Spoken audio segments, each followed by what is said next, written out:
This is Shujat Siddiqui from Akhtar and Hasan. This is one of the first of the series of webinars which Akhtar and Hasan is organizing. And today's presenter is Faisal Zai, who is a very senior actuary, and he will give a presentation on the specter of high inflation in Pakistan and how will this impact the retirement scheme. So over to you, Faisal. Assalamu alaikum. This is Razia. Our speaker today is Faisal Zai. Faisal, along with being our COO, is a qualified actuary. He's a fellow of the UK Institute of Actuaries, and he's completed his bachelor's from London School of Economics and is a master's from Oxford University. Faisal has 20 years of experience working across Asia and Europe. Faisal, go ahead, please. Okay, thanks, Razia. So I think we'll just start with the presentation. So I think the format we'll have is we'll go through the slides, but if there are any questions, obviously I'm open to that. Or we can take the Q&As at the end.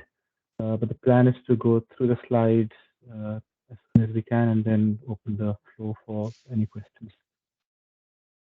So let's start. So the topic we chose was inflation. It's a major item under consideration right now for most retirement schemes.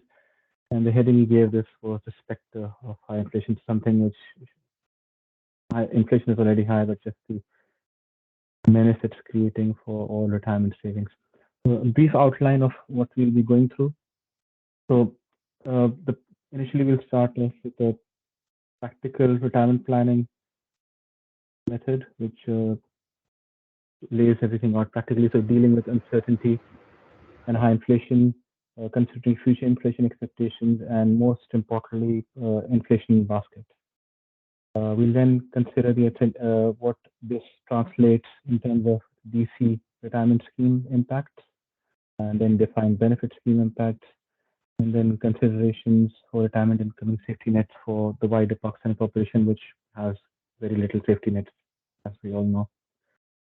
So what we don't consider is investment strategy. So investment strategy is important, but we just feel, given the high inflationary environment, it's better off to start with the basics and then go on to investment strategy. So we start with some might say boring basics of retirement income planning, but it's important because it's often ignored in terms of most retirement scheme setup and planning, and ignoring it might work for low stable inflation environments, but in a high inflation environment, it's critical to get things right from the basics. So that's our plan for this webinar. We start from the basics. So before going on to that, let's have a look at the inflation history in Pakistan. So again, we got this data from the World Bank, IMF. So bear in mind that this data is up until April 2023 from the IMF World Economic Outlook. Inflation has been obviously volatile since 1961. That's where we have the oldest records here. It's volatile and it's high. So on average, if we let's look at the average over this period, it's 8%. But standard deviation is 5.6%, which is quite high. This inflation that we have in 2023 is lower. We already know that this has been broken. So if once the IMF updates its numbers for May, we already know this line at the end will move up, and we would have broken all historical records. Historically, we peaked at 26% 1974, and now we've already broken that in 2023. So important the message from the picture: in Pakistan, inflation has been volatile, has been high, and then there have been periods where it's been relatively stable. But we're entering almost a new phase of inflation era in Pakistan. So let's get to pension planning. I mean, before, so the brief quote that always comes to mind when thinking about pensions is from George Foreman, the American boxer. And the question isn't what age we retire, but it's at what income. And as we enter this high inflation environment, that becomes more and more relevant for all of us. So retirement planning, let's start off with a practical example. This is how say I would approach retirement planning. So currently 45, and let's say I want to retire at 60. That's our number. So as we retire, I assume that I will own my own house, as most of us would do. Children are off my hands. We don't have any need to save any more money or pay for costly commutes to the office every day. They are costly and all, given the petrol prices. But that I'm assuming once we hit retirement, all of that goes away in terms of your costs. Now, the important thing next is what monthly income do we need at retirement? In today's value, I estimate that I will need, say, an income or pension of 500,000 per month, net of all taxes, at 60. Now, important thing is note this is today's money value. If I use the average inflation in Pakistan, which is 8%, if I assume that over the next 15 years we get 8%, this will obviously erode the value of the money of 500,000 as it is today. So doing a quick calculation, after allowing for this inflation for 15 years, what I will need to sustain my lifestyle is 1.6 million per month, which is just shows how crazy inflation is in Pakistan. So 500,000 will not be able to buy me anything in 15 years time. Now, note to self, this is obviously just inflation up until retirement. Inflation doesn't stop at 60. As you retire, inflation still keeps going on. But we start off with a number and a time period. So that's the basic retirement planning goal as we go back to our basics. Now, what about inflation uncertainty? Obviously, we already said that inflation is very uncertain in Pakistan. 5.6% standard deviation, as we've seen. So is uncertainty obviously generates stress for everyone, but as we get older, uncertainty becomes more stressful, simply because pensioners have less flexibility in terms of changing consumption patterns, and therefore pensioners are less able to deal with any negative inflationary shocks. So how should I allow for this uncertainty planning in my retirement? It's the basic answer at an initial level would be using the standard deviation. I'm only worried about inflation going up, obviously. So I look at the data, historic data from 1961, and I set myself a goal. Say I want to be 90% sure that I meet my expenses in 15 years time. So I look at the 90th percentile. That means that inflation over the next 15 years will clock in at 15% rather than the average 8%. And that basically translates into a magic number of 4.3 million per month. So that's how quickly compounding works against us. If I want to maintain a lifestyle in 15 years time of 500,000 per month in today's money value, that means I will need 4.3 million per month at age 60 if inflation clocks at 15%. Now, compounding is an amazing concept, and obviously Albert Einstein said that it's the eighth wonder of the world. He who understands it earns it. He who doesn't pays it. And because inflation works against us, we end up paying for compounding in terms of inflation. So with that scary thought, given the high inflation environment, the initial setup is we come up with a target amount we need at retirement, and then work out what inflation would be, and that helps us set our goals right up front. Now, the two further considerations which all of us will need to factor in, I'm certainly factoring in when I'm thinking about my pension expectations, So the first thing is, am I being too pessimistic in terms of my inflation expectations in Pakistan over the next 15 years? So that's one thing. And the other thing is, am I using the correct inflation basket for my calculations? These are two things which will become more clear as we go forward. First thing, let's look at inflation. Am I inflation? How do I expect inflation to pan out over the next 15 years? So as an actuary, just we're just naturally inclined to look at historic data, and this is what the next few slides show to set our expectations of inflation for the next years, let's say. So this is a picture from IMF, World Economic Outlook. Effectively, they have inflation. This is for 2023 inflation Pakistan relative to the rest of the world, and the darker the color, the darker the orange or brown hue, the higher the inflation. So as we can see, in 2023, Pakistan stands out uh, quite negatively for inflation in terms of regions. So Pakistan तो आप घर से नहीं कर सकते इसको and some of South America. So regionally, Pakistan is not doing well at all in terms of, at least in 2023. I'm sure we're all aware of that. It's just good to have this in a picture map. And the closest people to us, obviously, are Iran and Northeast Africa countries. So historically, so this is one part of the picture.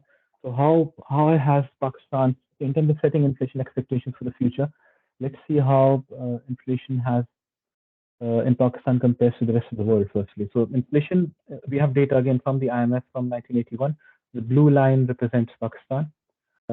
The orange-brown line represents global inflation. So surprisingly, up until 1995, Pakistan was doing relatively well on average, if we compare it to global inflation. But more recently, which is what worries me more and should worry us more, is that we are way above the average global inflation number, and it keeps getting worse in 2023. So this suggests to me that historically we've had high and volatile inflation, but we seem to be entering a new inflation paradigm almost going forward here. So that's according to the rest of the world. We're comparing Pakistan inflation to emerging and developing Asia, our immediate neighbors on this planet. So again, data from IMF. Up until from 1981 to almost 2005, we are almost in line with, the blue line is Pakistan, orange-brown line is the emerging and developing Asian countries. So we did quite well up until 2003. In fact, in the 80s, when Pakistan was supposedly doing a lot better than its regional partners, our inflation was a lot better than our regional partners, and most of this was obviously India and Bangladesh. So that period is definitely gone. Since 2005, Pakistan has clocked in higher inflation than its regional neighbors, quite a bit here. But again, since 2017 onwards, especially into 2021 onwards, because it's a new peak that we've hit in 2021, 2023, we are entering almost a new paradigm, a new regime in terms of inflation. So similar picture in terms of comparing ourselves against our immediate neighbors.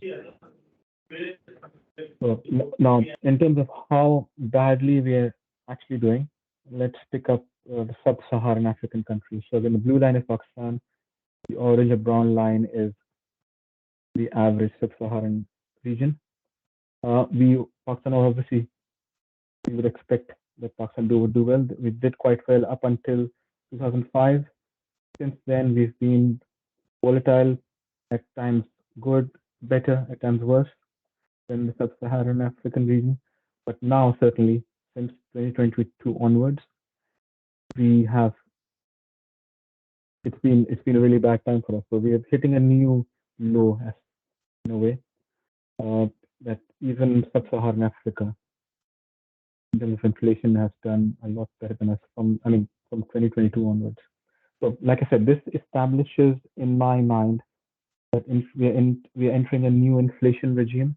The inflation is not only going to be volatile, but at least for the next few years, we will definitely have a lot of high inflation, which obviously impacts our retirement saving plans.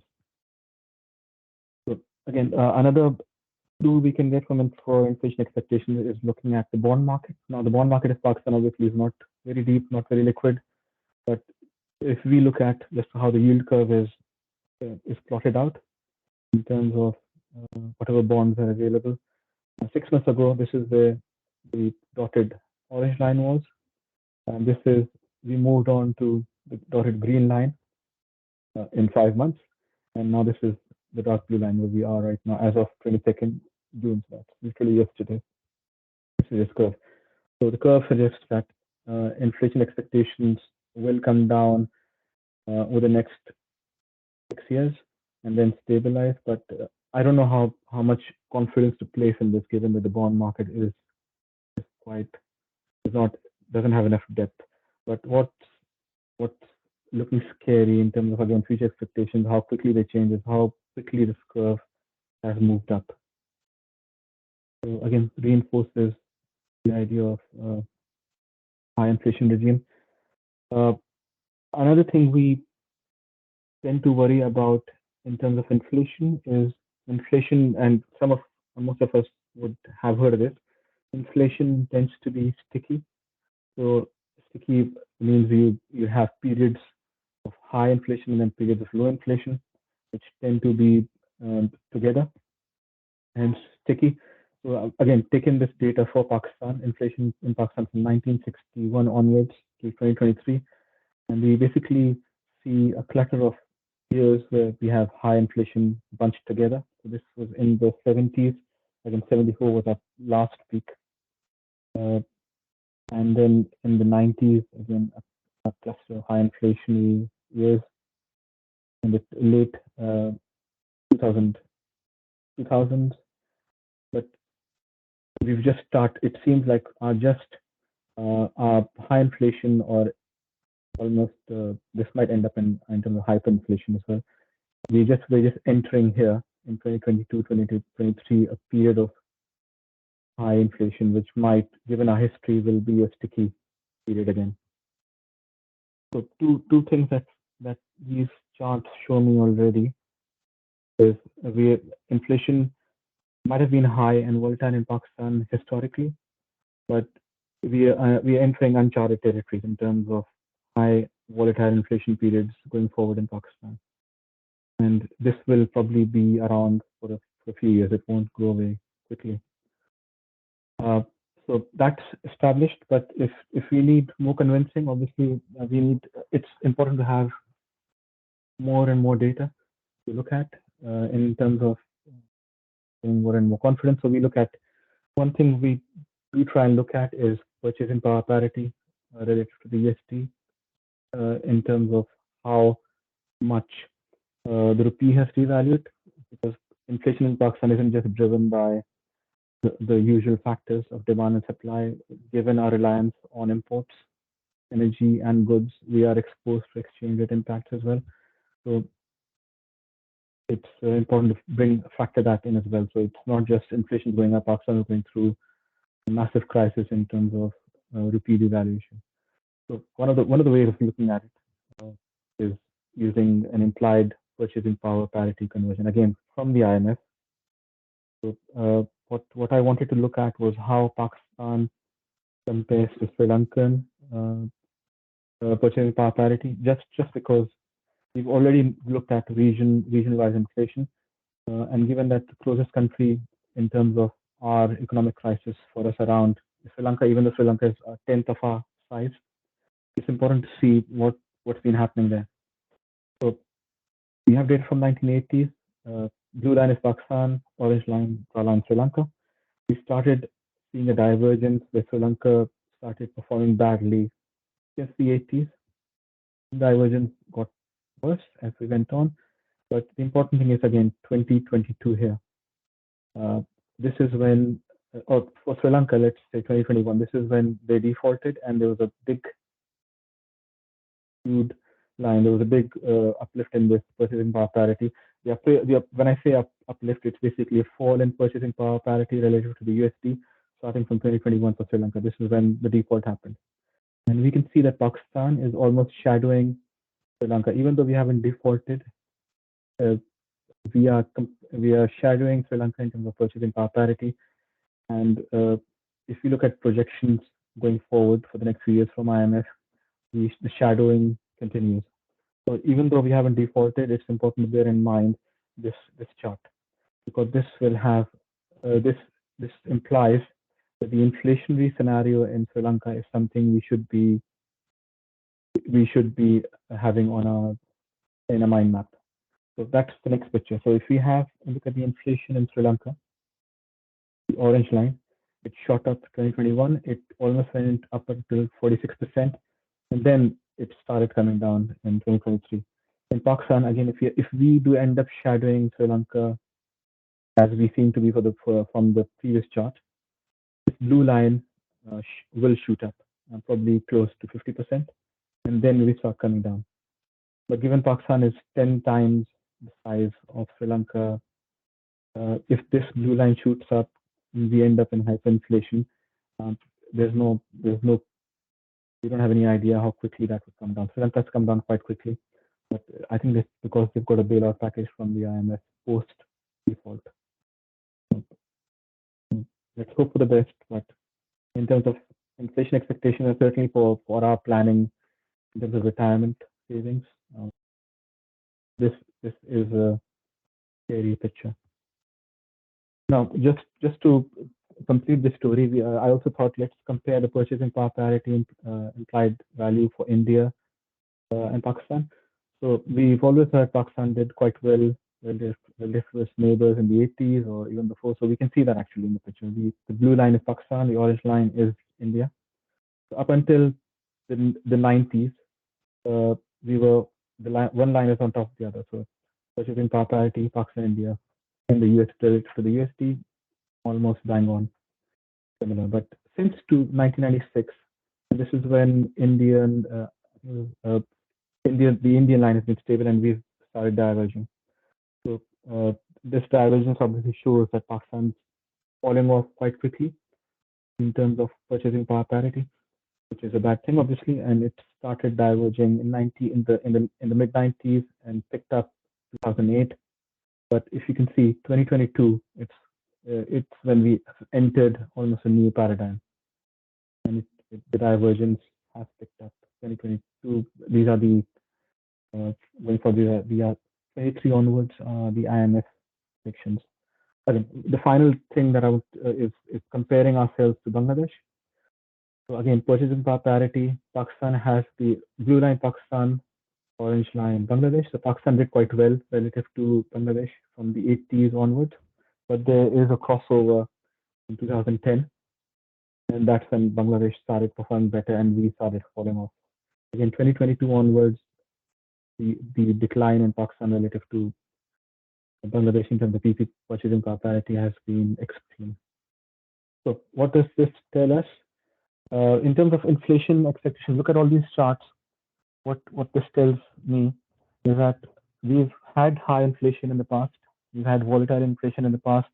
But what's coming our way, given these charts and this data, is scary. It won't just be higher inflation, probably be even more volatile inflation, spurred by not just the global food inflation. We have food inflation in developed markets as well. It's also how quickly this suggests that the rupee might start getting. But this is what the data suggests. Hopefully, we can pray that it doesn't happen. But as actuaries and pension planners and planning for retirement savings, it's important we have this in mind. Hence the outline for this presentation. We wanted not to talk about the investment strategy because in a high inflationary environment, that means nothing. What we need to think about is when we start thinking about retirement savings and pensions, it's about having a target income that we want and then allowing for inflation deterioration in that money value. That's a prime target. We need to work that out first. So that explains why the outline for this presentation starts off the way we've done. Okay, now the important things I considered. There were two important considerations further to the the simple calculation that we did. Is inflation expectations, are they too pessimistic for Pakistan? I don't think so. I think at the moment inflation is expected to go. So if I was using 15% as my 90th percentile over the next few years until I retire, I think inflation might be higher than 15% for some time, given what we've seen in the inflation data. Now, the other important thing is, am I using the correct inflation basket for my calculations? Now, that is, again, something which tends to get ignored, but we need to pick that up. Now, why is the inflation basket so important when I want to consider my retirement income? It's simply because my expenses and my lifestyle as a pensioner, age 60, will be very different to the average Pakistani. Now, if you look at the population in Pakistan, this is 2020. Now, this number, as we can see, this might have changed given the recent census, but this is the best that we have right now. So what this tells us is inflation. The inflation basket represents an average basket of goods for people in Pakistan. Every one of us has his or her own consumption basket depending on age and income level, etc. But age and income level are the primary factors. Normally, we would expect the typical basket of goods for a pensioner to be very different from a young person. That's what research shows across the world, and that's what we would rationally expect as well. Now, Pakistan has a very large young population. So at the moment, only 5% of our population, as of 2020 data, is above 60. So that's say 11 million out of 230 million. If we were to use the average consumption basket as the state bank does right now, that completely skews the inflation basket to a younger person and is obviously not relevant for someone who's planning to retire, and planning for an inflation income or inflation projections in the retire. So using a national level inflation basket of the state bank website is not completely relevant to pension planning or retirement income planning. And this chart shows why, because the average person in Pakistan is very much younger than myself, for example, in 15 years time. Now, this won't change very quickly. So by 2050, that's just another 27 years, Pakistan population will have jumped up by almost 150 million. But the important thing is the population will have aged as well. So if we have 5% of the population over 60 now, that would double to 10% of the population would be over 60 by the time most of us retire in 2050, for example. And by 2075, that would become 17%. So it feels like almost every 25 years, the pensioner age group, 60 and over, doubles in Pakistan.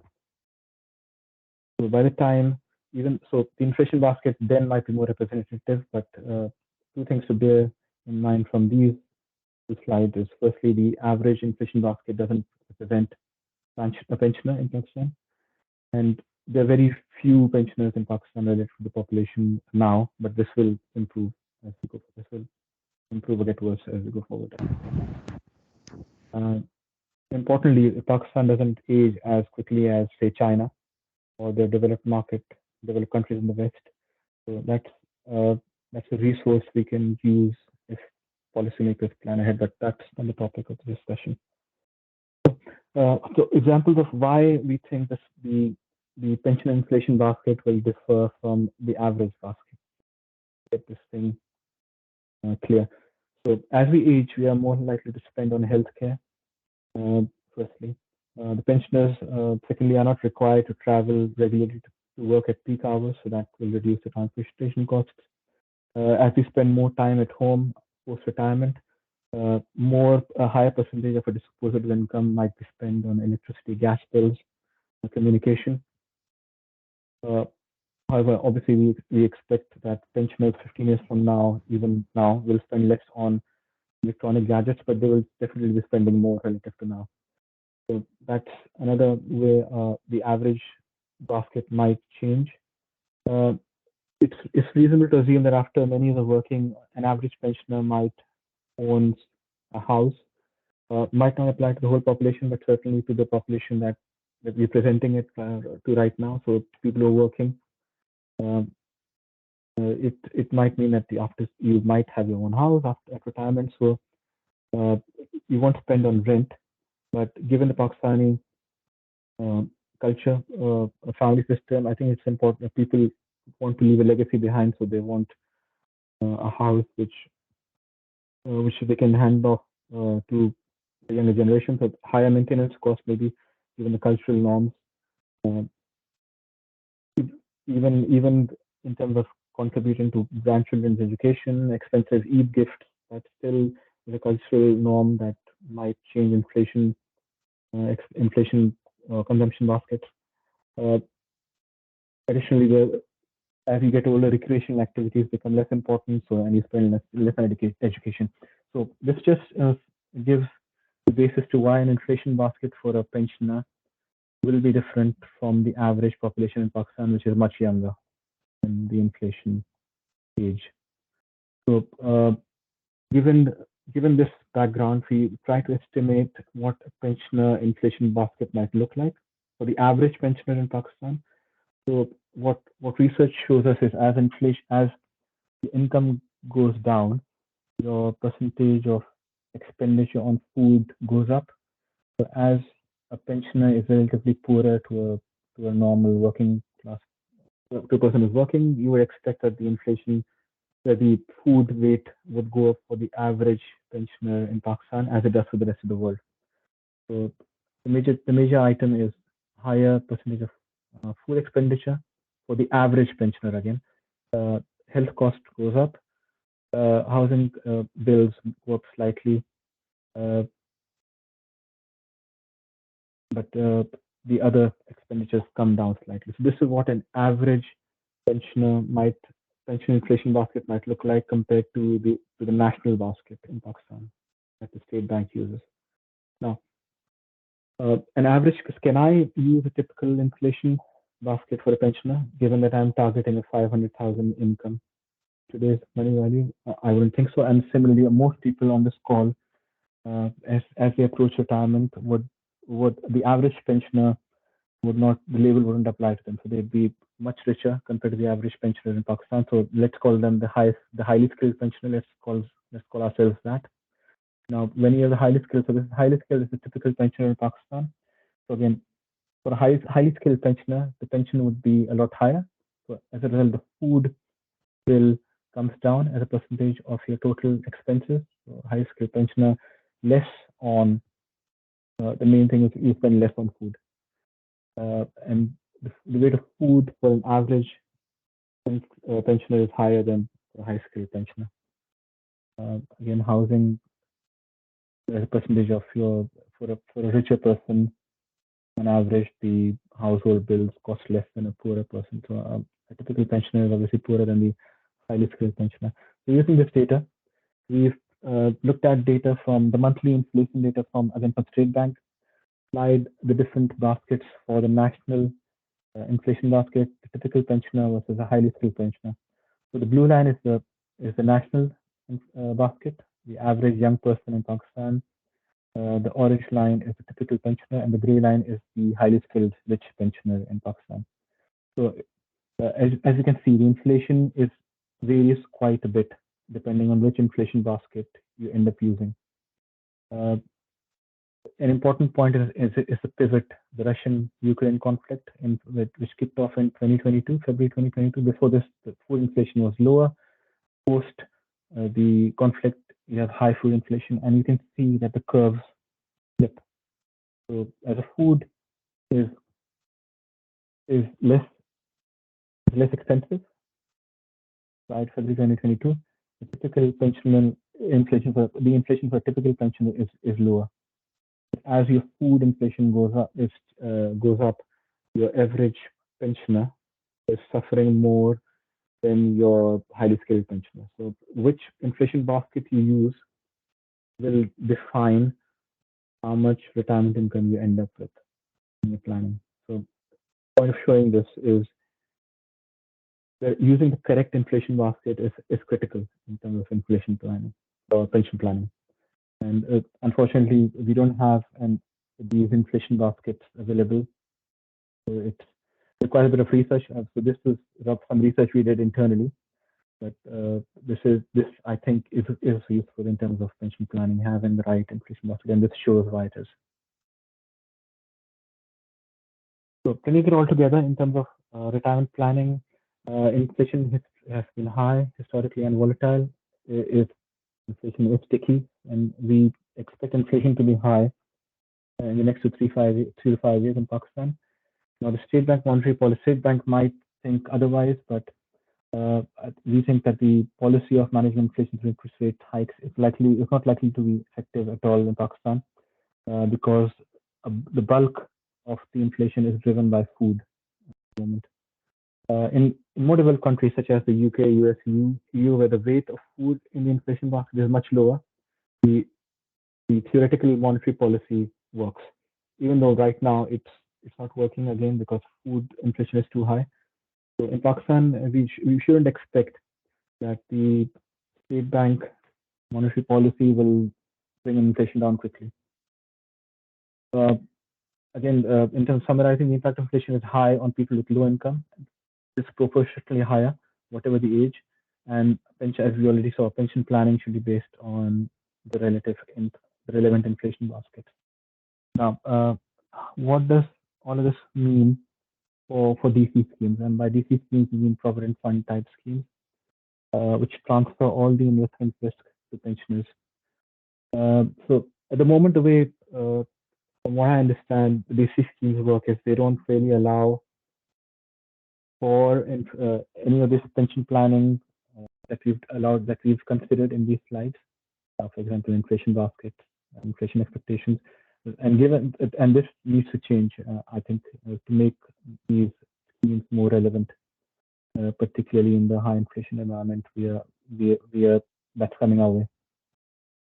And the investment strategies obviously need to allow for these age-wise investment benchmarks and the inflation expectations as they're relevant to pensioners.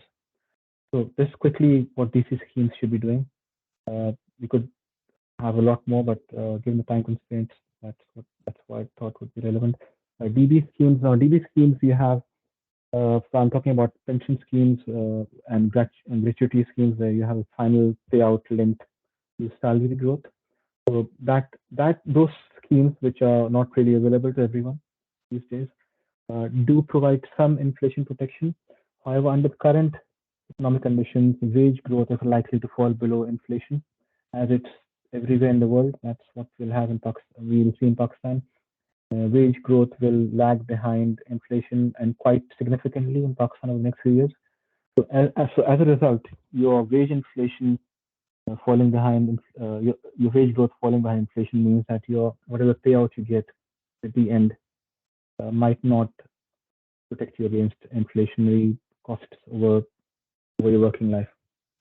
So what DB schemes should consider as an option is to switch between inflation linkage and wage linkage in high inflation environments. Now, obviously, this will increase the cost for pension providers, and they will then need to balance the extra cost versus the employee satisfaction. That's briefly what DB schemes should be doing. Again, we can go into a lot more depth, but at a high level, this is what needs to happen. Now, this is all for pensioners where pensioners exist in Pakistan, but as we already saw that the 5% of population is pensioners right now. This will double every 25 years almost going forward. So the bulk of the population in Pakistan that's in the retirement age has no safety nets, has no pension, and given the low percentage right now, the family system probably works and provides enough protection in old age. But certainly when I get old, it will not be as effective. So it's fine for us when we can plan for pensions, but for the bulk of the Pakistani population, as we get older, there will be no safety nets, there will be no pension. Hence, the policymakers, whoever they are, need to ensure adequate safety nets. Otherwise, we'll end up with a huge issue. And because the traditional family support will probably not be adequate. So that's presentation. If there are any questions, let's take them now. I'm conscious that we don't have much time. Just a brief introduction to the Akhtar Hasan team profile before we move on. So this is, as I said, as Shiraz had mentioned, this is first in a series of webinars that we are planning. We already know, I think most people would know Samir Saab and Shiraz Saab in this market. I've recently rejoined Akhtar Hasan. I was there earlier in 2004. The current team is this: Falak, Hasham, Razia, Haris, Sidra, and Hamza, which I'm sure most people would know about anyway.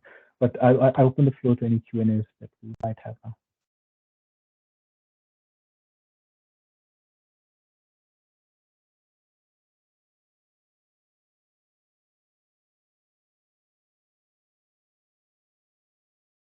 So I think that let's follow the protocol. If you have a question, if you can raise your hand, then we'll mic on.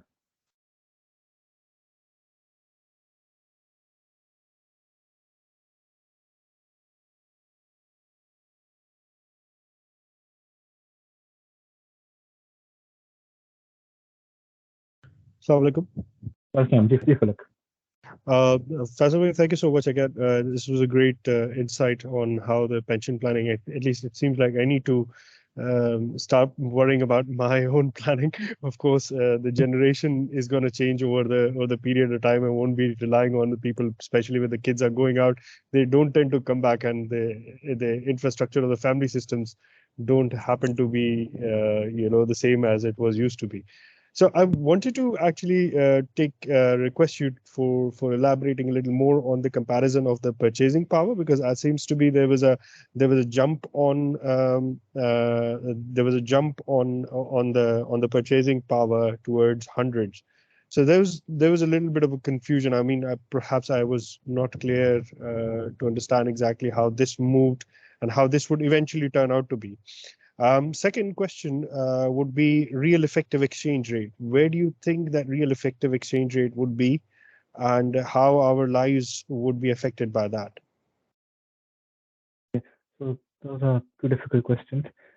First one, I think this is the chart that you were referring to. So we have implied purchasing power parity in Pakistan, which is the blue line. So basically, this is a standardized unit. So this doesn't really mean anything. It's basically just comparing two lines relative to each other with a number on your y-axis. But what this does show that there's a huge uptick in terms of, or downtick, as let's call it. The purchasing power parity Pakistan really suffered 22 onwards, as Sri Lanka suffered 2021 onwards. So this implies that our purchasing power parity, which basically is a combination of, which is basically, as it says, this is how much the rupee has devalued relative to an international basket of goods. So obviously, it's not just inflation, but also exchange rate devaluation. I have no idea how much your second part of the question, which how much devaluation we'd suffer. It's just too difficult to say right now. Yep.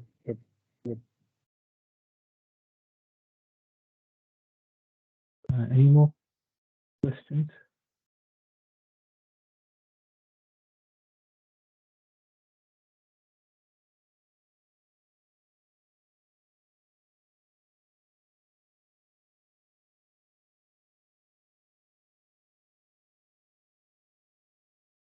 Assalamu alaikum, Faisal bhai. Welcome, Haris. Faisal bhai, I've got a question. Let's say right now we're speaking about pensioners and the current expected retirement age is 60. But as we are seeing, the retirement age is being raised from 60 to 63, 65 in more developed countries. So are we going to see an increase in the retirement age because of the high inflation? The companies are most probably going to bear the brunt of the pensioners' cash flows regarding gratuity and provident fund and pension schemes as well. So, are we expected to see an increase in the retirement age or in the near future, or is there anything that you can expand upon Yeah. So regarding this? Haris, I think it's a very good question. It's something I probably didn't speak about enough. So when we talk about 4.3 million is what we need in retirement. If I want to manage a 500,000 consumption in retirement, 4.3 million. As inflation goes up, we'll have to allow for more time. So I will definitely not be able to save enough money over 15 years to match 500,000 consumption in 15 years. That's just not going to happen. So as inflation goes up, you rightly said, we will have to allow for a longer period of working. And obviously investment returns over that period would mean that we can accrue more investment returns. And obviously as we work longer, our retirement life becomes shorter. So goes without saying, I think if we, as inflation becomes more of a problem and it's a worldwide scenario, Pakistan is much worse, we would need not just only work longer, retirement age needs to go up. I will probably end up working another 30 years instead of 15 years. And then we'll probably have to save more as well. So if I was planning to save say 10% of my income for retirement, I would probably end up having say maybe say 20%. So it's a double whammy from inflation. Not only work longer, but need to save more. So cut down on spending right now. Investment strategy alone won't get you there.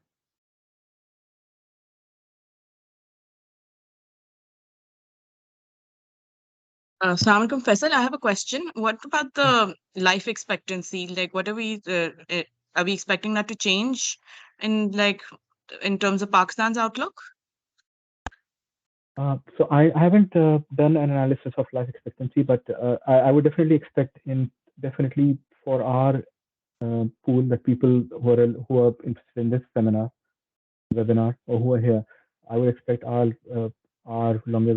mortality to improve, for example, so the people would live longer. That's just the way the world is moving. How much longer? Obviously, it's difficult to say. So yeah, inflation plus higher, longer life post retirement, this compounds your issues in terms of retirement, especially for health as well. You need more healthcare.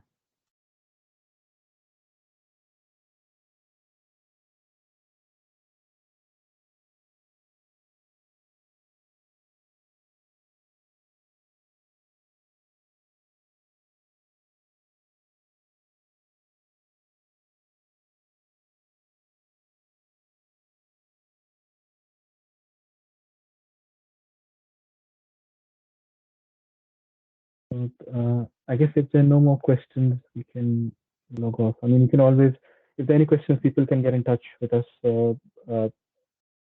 Emails, I think probably already shared with most people.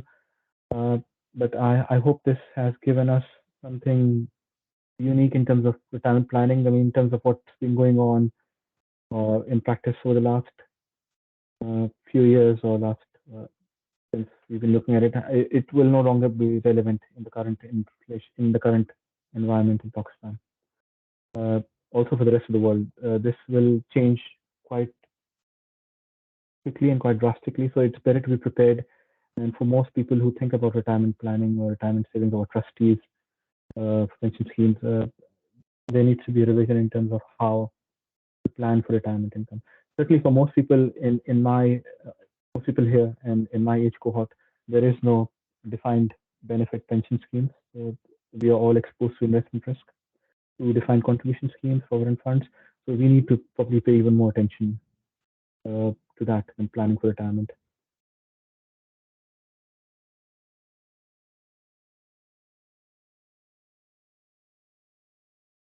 If there are no questions, we can just log off. If we have any questions, we can get in touch. So should we end the presentation? Sayed, yeah.